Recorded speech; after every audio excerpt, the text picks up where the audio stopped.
El paciente 000, cama número 2, con diagnóstico de quemaduras de primer grado en cara y cuello y de segundo grado en extremidades superiores, es admitido a la sala de urgencias del hospital el 3 de julio del año 2020.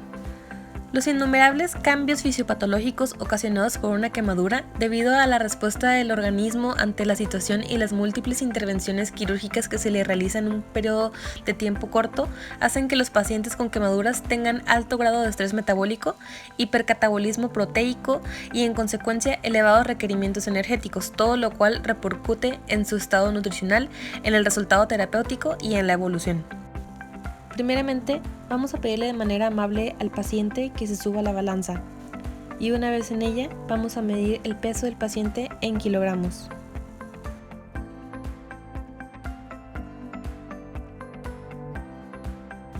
Vamos a tomar nota entonces de su peso en kilogramos y procederemos a medir su altura en metros.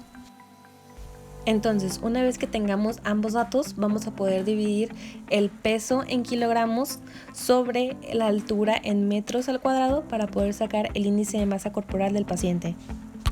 La entrevista sobre el dolor se le realizó al paciente debido a que se necesita saber la intensidad de dolor que está presentando. Aquí ya se sabía que tenía quemaduras de pecho y de cuello y de cara, al igual que de brazos, pero se quería identificar si tenía dolor en algún otro lugar. En esta entrevista se realizan preguntas abiertas y cerradas para obtener información y de esta manera abordar el problema del paciente. Se debe realizar en un lugar privado, transmitir una actitud de apoyo y prestar atención en las señales verbales y no verbales. Los instrumentos de evaluación del dolor que se van a utilizar son unidimensionales, conocidas como escala análoga visual, la cual es simple y eficaz. Esta es una representación visual de la graduación de la intensidad de dolor del paciente, obteniendo una evaluación rápida. En esta hay dos extremos en los cuales puede haber números o no. De un lado se va a representar el no tener dolor y del otro lado se va a representar el mayor dolor imaginable que le ha sucedido. En este caso también se le anexó el dibujo del dolor, las cuales son figuras del cuerpo humano en donde se le pide al paciente que sombree las áreas donde siente el dolor para poder identificar el lugar y la distribución del dolor. El paciente fue ingresado por causa de quemaduras. Por esto mismo, las siguientes técnicas nos van a permitir identificar y describir los daños que se presentan en la piel del paciente y observar su evolución después de su tratamiento. La primera es la valoración clínica de la piel. Se va a realizar para observar características generales de la piel. Primero se debe evaluar la coloración. Se va a descubrir los brazos en los que en pacientes sanos se debe de ver la piel uniforme. Hay que tener en cuenta que puede llegar a variar un poco en las partes que continuamente están expuestas al sol. En los brazos se puede observar en la piel del paciente obviamente que hay un daño debido a las quemaduras. Posteriormente se evalúa la integridad de la piel observando la continuidad de la misma. En caso de encontrar lesiones, estas se tienen que describir tanto el tipo, ubicación y tamaño. En nuestro paciente es importante realizar esta técnica porque nos va a permitir observar si se llega a presentar una de las reacciones adversas causadas por el tramadol y el neosporin, que es el sarpullido. Otro uso para esa técnica es para sacar el porcentaje de quemadura. Permite examinar las lesiones de la quemadura moderadas a severas. Al evaluar la quemadura se debe examinar detenidamente la lesión. También nos va a permitir calcular el porcentaje aproximado de la superficie corporal total que se ha quemado. Para poder hacerlo se puede utilizar un método conocido como la regla de los 9. En este caso fue 18%, debido a que la cabeza y cuello tienen un valor de 9% y cada brazo 4.5% de la superficie corporal total, lo cual nos da un total de 18%. La técnica de la valoración clínica de la piel también nos va a permitir clasificar el grado de las quemaduras, lo cual se basa en su profundidad. En este caso, las quemaduras de primer grado pues es un tipo menos grave, las cuales solamente pueden causar dolor y enrojecimiento. Por otro lado, las quemaduras de segundo grado son más graves que las de primero y pueden causar dolor, enrojecimiento y ampollas, los cuales al realizar la valoración clínica de la piel vamos a poder observarlas y De esta manera clasificar el grado de las quemaduras.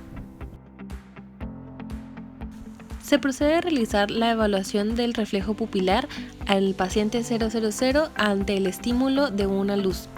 Esto es debido a que desde su ingreso hasta su alta, al paciente se le administró tramadol diariamente en una dosis inicial de 100 miligramos hasta llegar a una dosis rutinaria de 50 miligramos para tratar con su dolor severo debido a las quemaduras. Uno de los problemas relacionados a fármacos son los efectos adversos que estos pudieran llegar a ocasionar debido a su prolongado uso, y precisamente se ha documentado que el tramadol puede llegar a causar miosis, que es la contracción o la disminución del tamaño de la pupila. La técnica consiste simplemente en hacer pasar una luz enfrente de los ojos del paciente de izquierda a derecha para así poder evaluar sus reflejos pupilares ante el estímulo de la luz. A su quinto día de hospitalización, al paciente 000 se le realizó un lavado quirúrgico, en el cual se utilizaron citrato de fentanilo como anestésico general y buprenorfina subcutánea como anestésico postoperatorio. Estos medicamentos administrados en conjunto pueden causar un problema relacionado a fármacos por sinergismo, potenciando su acción anestésica y causando una depresión respiratoria.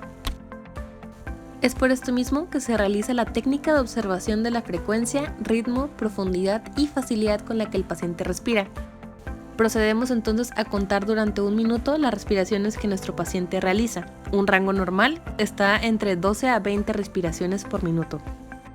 Las indicaciones del paciente es solamente que respire de manera normal, y para podernos ayudar un poco podemos incluso palpar su pecho y espalda. Como parte de la evaluación inicial del paciente 000, se procede a asegurarnos del correcto movimiento del cuello y cabeza. Así podremos identificar la gravedad del daño causado por las quemaduras. La técnica se realiza colocando al paciente enfrente de nosotros, ya sea de pie o sentado. Se debe confirmar que la alineación sea la adecuada, que la cabeza esté erguida y que la columna cervical esté cóncava. Se procede entonces a pedirle al paciente que mueva su cabeza de enfrente hacia atrás, de un lado hacia otro, y luego se procede a acostarlo en una camilla y pedirle o ayudarle a que mueva su cabeza de lado a lado. Esto evaluando que se dé un movimiento fluido y que no haya rigidez. Posteriormente a la entrevista farmacológica realizada al paciente 000, se nos dio a conocer que este paciente tenía antecedentes de hipertensión tratada con valsartán y amlodipino.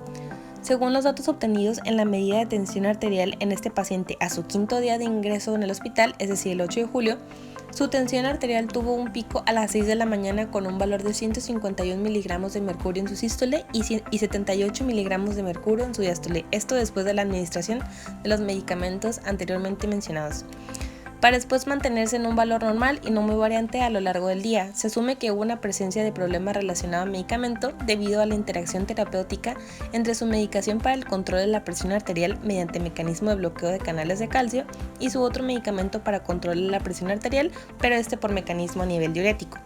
Como resultado de esto, la interacción entre el amlodipino con la hidroclorotiazida resultó en una alteración de la tensión arterial, una sensibilidad disminuida al amlodipino y un mareo e insomnio en el paciente. La técnica se realiza como se ha mostrado en el video, simplemente colocando el cinturón del medidor automático de presión arterial alrededor del brazo del paciente, unos 2 dedos por encima del doblez de su codo, y encender este aparato para poder permitir que se mida la presión arterial. Un rango normal de presión arterial siempre va a ser de 120 miligramos de mercurio sobre 80 miligramos de mercurio.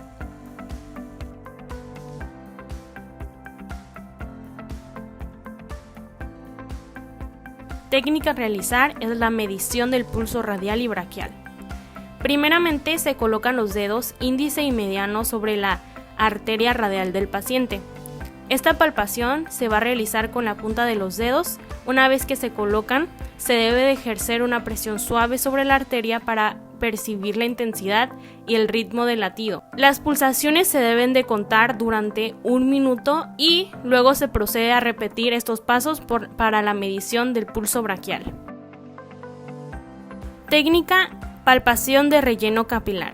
Primeramente se extienden las manos de la persona cerca del nivel de su corazón. Las palmas deben estar extendidas y viendo hacia abajo el paciente sentado. Se continúa a presionar el lecho unguial de cada dedo y soltar. Se debe de anotar el tiempo que tarda en regresar a su coloración normal. El color debe volver entre 1 y 2 segundos. El aumento de estos tiempos nos indica hipotensión, aumento de gasto cardíaco. Estas técnicas se realizaron ya que el paciente está en un tratamiento con tramadol con una dosis de 100 miligramos cada 12 horas por vía intravenosa. Este medicamento, como parte de las reacciones que puede generar, la medición del pulso es importante porque nos permite detectar la presencia de esta reacción y tratarla para evitar que se convierta en un problema mayor. En este caso se le realizan preguntas al paciente sobre el dolor que tiene. Se le pregunta si el dolor es permanente, repentino o progresivo, desde cuándo lo siente, que realice una descripción del dolor, ya sea que sea un ardor o un dolor punzante, la región en la que le duele y si ésta se esparce o se mantiene en un mismo sitio. También se le pregunta si ingirió alimentos previamente a la aparición del dolor y por último, si este dolor ha estado acompañado de náuseas, de vómito, de sudoración, de flatulencias, borborigmos, diarrea. También si presenta estreñimiento, desde cuándo y cuándo fue la última evacuación. Esta entrevista nos va a ayudar mucho ya que las molestias en la región abdominal puede ser una de las reacciones adversas de el tratamiento con paracetamol, ondansetron, tramadol y amlodipino que están siendo administrados a nuestro paciente. El dolor abdominal hepático podría estar relacionado a náuseas y vómitos de bilis, sensibilidad en el área epigástrica y aumento de las enzimas hepáticas. Muchos medicamentos pueden causar este tipo de dolor, entre ellos los antihipertensivos. El paciente 000 durante su estancia intrahospitalaria fue tratado con amlodipino, hidroclorotiazida y prazosin, 3 antihipertensivos de diferentes mecanismos de acción que pudieran estar causando dolor abdominal hepático al paciente. Como parte de la evaluación del hígado tenemos la técnica de palpación del abdomen. En esta, se debe colocar la mano izquierda debajo del paciente paralelo a las costillas 11 y 12. Se debe presionar hacia arriba para elevar el hígado a la pared abdominal. Se debe colocar la mano derecha sobre el abdomen con los dedos en la línea medioclavicular derecha por debajo del borde hepático inferior y luego se debe presionar la mano derecha completa profundamente hacia adentro y hacia arriba, pidiéndole al paciente que respire profundamente para sentir el borde del hígado. Este debe sentirse firme, suave, parejo y no sensible. Como parte de la medicación del tipo analgésica del paciente, se le administró tramadol desde su primer día de ingreso en una dosis de 100 miligramos vía intravenosa cada 12 horas hasta llegar a una dosis mantenida de 50 miligramos vía intravenosa cada 8 horas. Según la documentación de efectos adversos del tramadol, es posible que este cause debilidad muscular tras su prolongado consumo, también ataxia, que es la incapacidad para coordinar los movimientos musculares. Esta técnica consiste en evaluar la marcha del paciente, es decir, observar la frecuencia, el ritmo y el movimiento del brazo del paciente mientras camina. Primero se le pide al paciente que se aleje de nosotros normalmente, luego se le pide que camine de puntillas hacia nosotros, luego se le pide que se aleje sobre los talones y luego se le pide que camine hacia nosotros de nuevo con un paso normal. Una marcha corta arrastrando los pies podría indicar ataxia, misma que es típicamente asociada con disfunción cerebelosa o efectos adversos a los medicamentos. Algunos de los medicamentos que se le están administrando al paciente pueden afectar el sistema nervioso central. La técnica que se va a realizar es la evaluación del nervio facial para observar la función motora. Se le debe de pedir al paciente que se siente frente a nosotros y se continúa a pedir que realice las siguientes expresiones. La primera es que levante las cejas. La segunda, que apriete fuertemente los ojos para cerrarlos. La tercera es que arrugue la frente. La cuarta es que frunza el ceño. La quinta es que no sonría. La sexta es que muestre los dientes. La séptima es que frunza los labios para silbar. Y la octava es que infle las mejillas. Se debe de proceder a notar cualquier anomalía que se observe. Un tipo muy común de problema relacionado a medicamentos es el que se da por sinergismo entre estos mismos, donde la combinación frecuente entre ellos potencia su actividad entre sí. Al menos 5 de los fármacos que el paciente 000 tomó en toda su estancia en el hospital tienen evidencia de ser causantes de confusión y desorientación en el paciente. Una forma de evaluar si el paciente no se ha visto afectado por sinergia de estos medicamentos es entrevistarlo y preguntarle sobre las 3 esferas, que son persona, tiempo y espacio.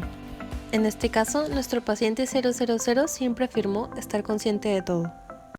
Muy bien, mi nombre es la química farmacobióloga Daniela Camolinga Rojas. El día de hoy le voy a hacer unas preguntas, ustedes contéstenme si le es posible, ¿de acuerdo? Claro que sí. ¿Me permite su nombre? Jonathan ¿Su apellido? García. Muy bien, señor Jonathan, ¿usted sabe qué día es hoy? Sí, hoy estamos a 7 de abril de 2022. ¿Usted sabe dónde se encuentra? Pues en la facultad en la Universidad Autónoma de Baja California, en una unidad CUMIAC, ¿tengo entendido?